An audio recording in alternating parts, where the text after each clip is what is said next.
Yoga teachers, pay attention to your students during class. This concept came up for me when I first started teaching yoga. I thought it was so annoying that my training asked me not to practice while I was teaching class, because I'm thinking, obviously I'm demonstrating the correct technique.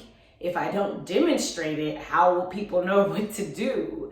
And in reality, you have to be observant as a teacher. It is your responsibility to observe your class, more so than it is to demonstrate your poses, every single pose in the sequence.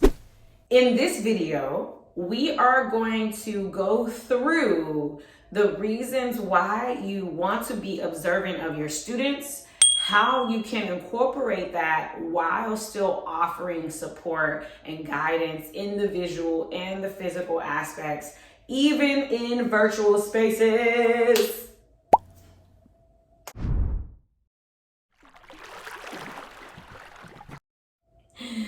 If you are a yoga teacher or future yoga teacher, subscribe to this channel and click the notification so that you know every time a video comes out that could help you to gain more money, gain more success in your yoga teaching, more ease, more awareness, all of the things. And please do comment under the videos to let me know what you need to be better in your practice, what the things are that are holding you up, where you feel stuck, what your questions are. And if you want to message me directly, you can DM me on Instagram at Afro Yoga. The problem is that when you are demonstrating, getting into the practice and getting into the practice of teaching, and you feel like the only way you can support your students is by demonstrating the entire time, that takes away from your ability to see how your cues are landing in your students' bodies. What I noticed is that when I slowed down my teaching and got really creative and intentional with my cues, that I could offer so much more verbally to my students than I could only by doing a visual demonstration. Now, you may notice that in your classes, some students who are visual learners may feel confused, may be looking around. If they're in a virtual space, they might be looking at the video. There are some ways that you can be supportive in that space as well. What I feel is so important is that you're aware of safety. Safety, safety.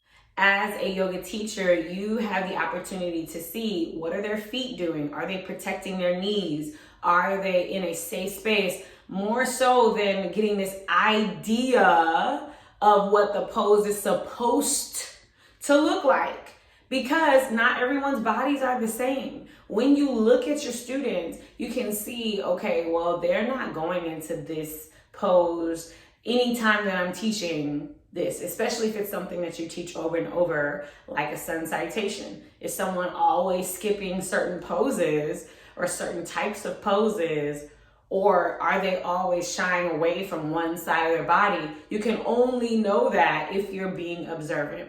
And observant looks like a visual or a sentient observation. So if you are a strong enough empath to feel what's happening in your students' bodies without looking at them, then you may consider not looking at them the entire time. It really is up to your skill level and your familiarity with how to navigate teaching the practice.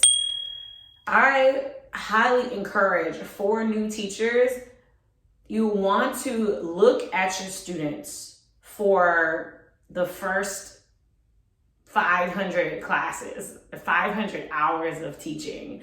And what that does is it allows you to see certain types of patterns in your students. After having taught for 500 hours that now you already know what cues are needed. You already know how to support your students. Another way to be supportive and observant of your students is to create images. If you already plan ahead, if you plan out your sequence and you know what poses may cause challenges for your students, or if you know your students are newer, you may create an image or find an image or take a picture of yourself in the poses that you know you would need to demonstrate. And then in the virtual space, you could show that image of the picture as you teach, which allows you to see the individual students practice and be able to cue them and say, hey, Alicia, move your hand 2 inches to the right, or draw your elbows back, draw your shoulders down, press your hips in this direction. And what you'll notice is that that gives your students the feeling that you're really there. It gives your students an experience that they can't get in a place where a teacher is just teaching to themselves, practicing on their own mat, and essentially is practicing and talking. That is completely different from teaching practice. So when you are in a guiding role, be in the guiding role. If you are in the practicing role, be in the practicing role. Subscribe to the channel, click the notifications so that you can see whenever I upload any new videos that are designed to help you to complete the mission. The mission is to spread peace, inner peace, in your own body, your family, your loved ones, your community, and the world. World peace through inner peace, and that's why we're here. Namaste.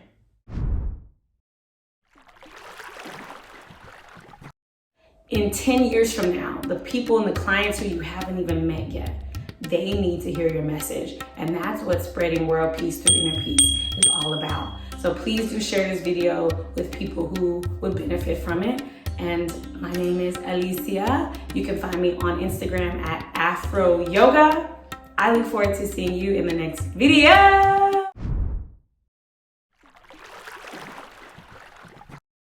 Black yogis matter. We are changing the world one shirt at a time. Be a part of the movement, a part of the revolution, and get your shirt in the description below.